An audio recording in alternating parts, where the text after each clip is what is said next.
এখন আমের সিজন চলছে, তার জন্য মা আম তেল আচার বানিয়ে রাখবে। তো প্রথমে আমগুলোকে খোসা সমেত কেটে তার মধ্যে থেকে শক্ত বীজগুলোকে খুব ভালো করে বের করে নেবে। এবার আমগুলোকে নুন জলে 10 থেকে 15 মিনিট রেখে দেবে। তো আজকে উনান বা গ্যাস ছাড়াই আম তেল আচার বানানো হবে।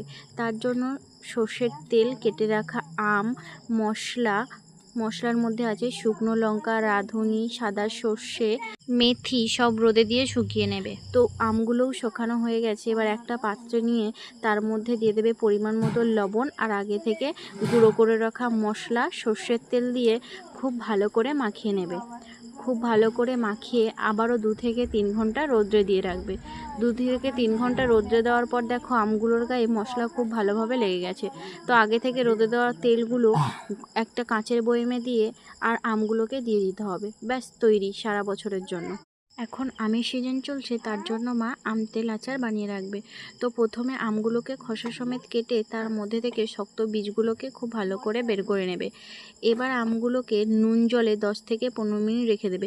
তো আজকে উনান বা গ্যাস ছাড়াই আম তেল আচার বানানো হবে।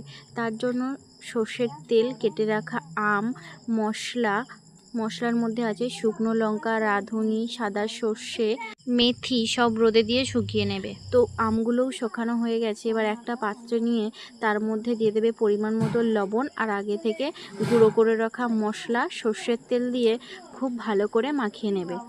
খুব ভালো করে মাখিয়ে আবারও 2 থেকে 3 ঘন্টা রোদ্রে দিয়ে রাখবে। 2 থেকে 3 ঘন্টা রোদ্রে দেওয়ার পর দেখো আমগুলোর গায়ে মশলা খুব ভালোভাবে লেগে গেছে।